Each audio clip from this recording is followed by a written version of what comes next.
Hey everyone, welcome back to the 305 Gridiron for this breaking news segment. Jaelan Phillips, our pass rushing specialist we drafted in the first round back in 2021, has been traded to the Philadelphia Eagles for a third round pick. Josh and I are going to break down, was this a good trade? Was this a bad trade? Who wins it? Who loses it? And who else could potentially be traded before the trade deadline tomorrow, November 4th at 4 p.m. Eastern.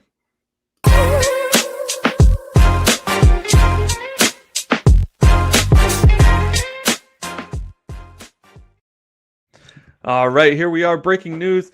So Jaelan Phillips is traded, Josh, to the Philadelphia Eagles for a third-round pick. This is more than I expected to get for a player who, let's be honest, has been a little bit of an injury risk since his sophomore season. But a productive pass rusher in his own right during his first 2 years in the league, and even a little bit afterwards. But he's been off injured the past 2 seasons at least. And this year he has 3 sacks, but has looked a step slower. And has, been notorious for kind of not being able to wrap up the quarterback. Yeah, that one hits a little too close to home, a little recency biased, but yes, no. I think, I'm sad to see JP go. I think he did really great things here in Miami. Unfortunately, he just wasn't able to stay healthy, which is why we never re-signed him. He was on the final year of his fifth and final year of his rookie contract with Miami. We opted to not re-sign him. So the fact that we not only got anything for him, let alone a third round draft pick for him, is absolutely incredible by our interim GM. Absolutely shrewd move for a player that could have left in the offseason and we got nothing in return for him. So this was a surprise. That we got as much as we did, a surprise that he was the first one to be moved. I had Chubb pegged as the player that's been a much more productive player this season, at least, and is also coming off an injury, but seemed to have picked it up very quickly and is leading the team in sacks and so on and so on. But hey, happy for the Eagles. Fangio got his guy. Happy for us. We got a draft pick in our new now rebuilding season, 8 weeks in. I can tell you what I'm not surprised by. I'm not surprised that the trade partner is the Philadelphia Eagles. We made quite a few deals with them, and the Eagles make quite a few deals in general. This was actually their third trade. Crazy. Just this weekend alone. They traded for Jaire Alexander from the Ravens, and then they traded for Michael Carter, the corner from the Jets. Oh, that's right. Yep. And now they've traded for Jaelan Phillips.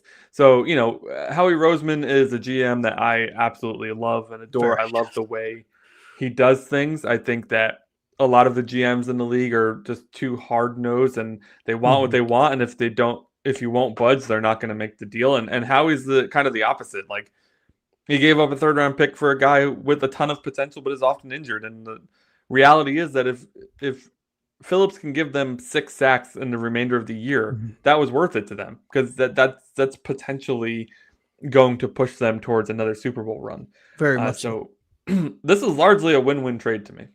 Yeah, no, very much. This is one of those very few trades where I think both teams came out smelling like sunshine.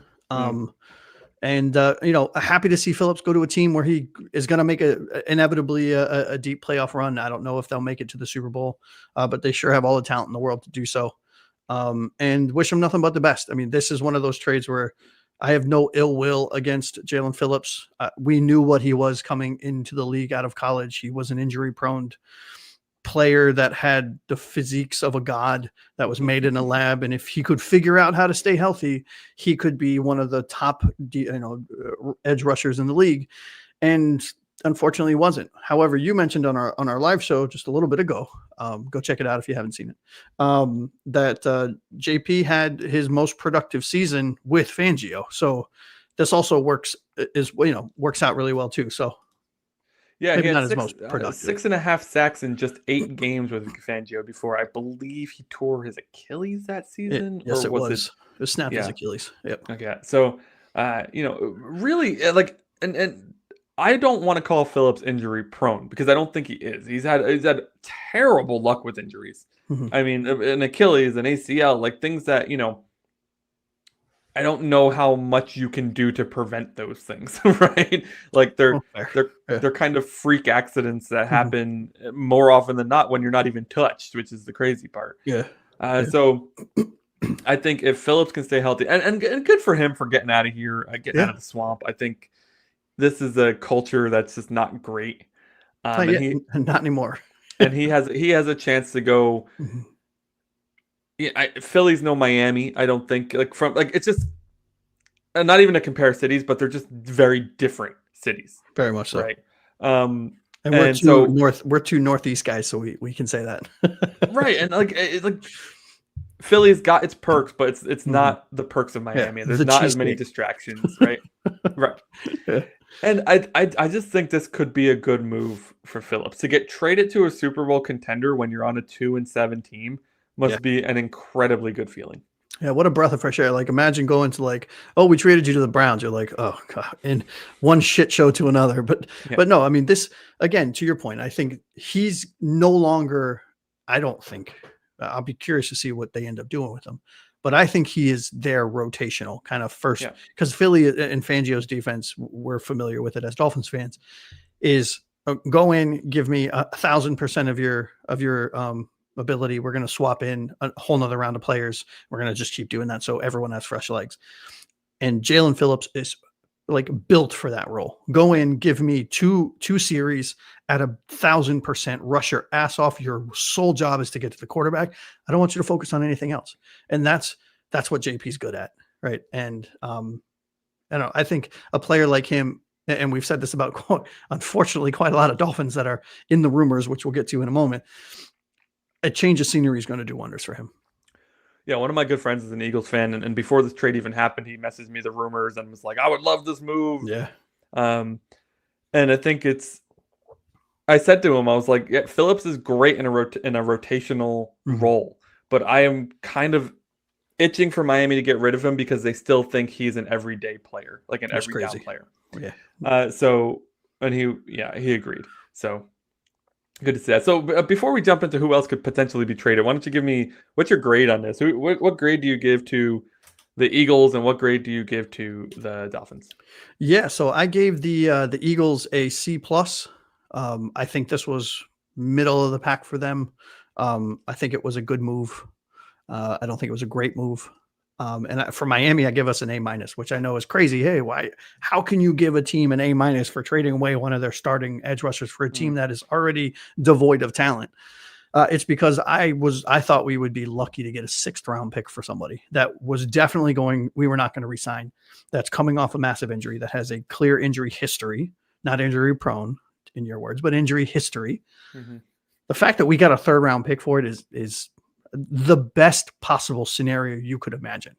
And I understand that it is the Eagles, their own 3rd round pick, which is closer to a 4th round. It's probably going to be end of the 3rd round because they do have multiple 3rd round picks. They have one from the Jets, I believe. I should have got that one. Yeah, well, they were that one's going to be that's basically a 2nd round pick. But either way, I think it was a home run for both teams, but I shade in the favor of Miami because of the fact that I thought we would have been lucky to get a 5th or a 6th. Yeah, I went ahead and gave the Eagles a B. I think it's because it's a temporary stopgap for a 3rd round pick. That's a lot. That's a lot to give up for a guy who you may or may not have any intentions of re-signing at the end of the year.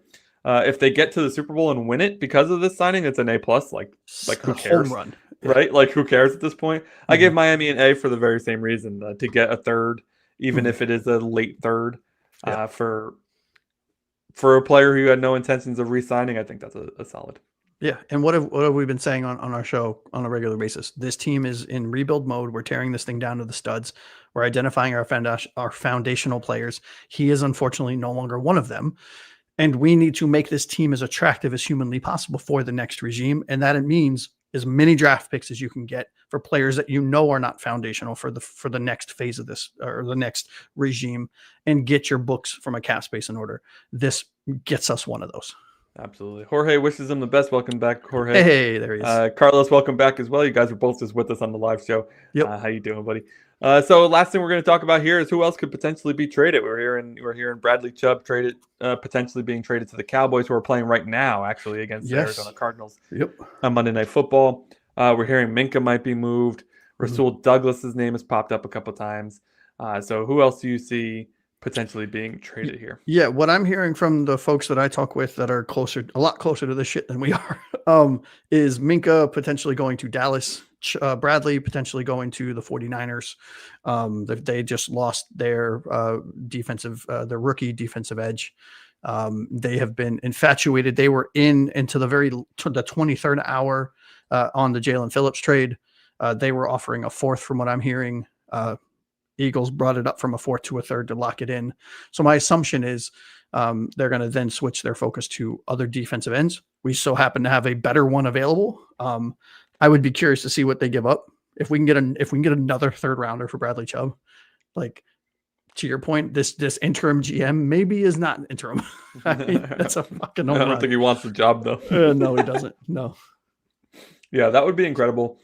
In terms of like who's going to take the positions, obviously we have Matt Judon still. Otherwise, we don't really have a lot of pass rushers. It'll be interesting to see if we sign somebody, if we pull somebody up from the practice squad, maybe we rotate some of the middle linebackers, Willie Gay or KJ Britt out there, or play more of our defensive tackles. I don't know.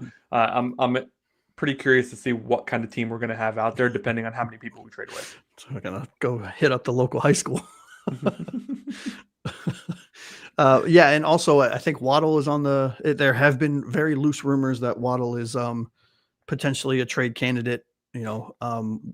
We are asking per rumor mills and for what I'm being told, at least a first. So I'll be real curious to see what we get. That is also in the national media rumors as well. You can find that. Would you take a high second? What if Tennessee came calling? Well, one draft pick won't do it, regardless of what it is. So if any team came and unless it was like which they won't be. Hey, we'll give you a top 10 first round pick. Fine, take Waddle. See you later. Thank you very much. Have a great day. But if a team, in my assumption, is pushing all of their chips in, which means it's going to be a bottom half of the first round type pick, we need more, in my opinion, because Waddle is he's on a very insanely good contract. We've just re-signed him. He's a very talented wide receiver. There are some blemishes. I understand you don't think he's a wide receiver 1. He's a 1B. I understand that is not an insult to him. I think he's a 1A. He can be. So he's obviously a talented player, and I would hope that we would get more. Maybe a first and a third or 2 seconds or something like that, right? Or a first and a player or something like that. I think I'd be okay with 1. I think I'd be okay with a late first if it was like KC was calling because they want somebody opposite Rashi. No, fuck no. Or if KC's like calling, they need to give us everything we gave them for Tyreek Hill. That's the only way I trade with them. Unfortunately, Champ Kelly does not care about that. Yeah. I don't see Waddle getting moved. I see Chubb getting moved. And I see potentially Minka getting moved and Rasul getting moved. I think that's the names to watch. Yeah, and I think maybe one of KJ Britt or Willie Gay going to like a contender, right? That needs some depth. Those guys would really just get a 6th or a 7th. I don't really. Yeah, no, for sure, right? But what if we're talking about potentially other moves to keep an eye on? I'm not saying they'll get us anything, maybe a 7th rounder or a conditional 6th, but yeah. All right, that'll do it for this breaking news show. Obviously, pass rusher Jaelan Phillips, good luck to you, buddy. Traded to the Philadelphia Eagles. He's in much better hands now, reuniting with Vic Fangio and the Eagles team. That'll do it for this breaking news segment. This has been the 305 Gridiron for Josh, a.k.a. Aqua Ace. I'm Anthony Pinzone. Thank you so much for listening, and as always, fins up, baby.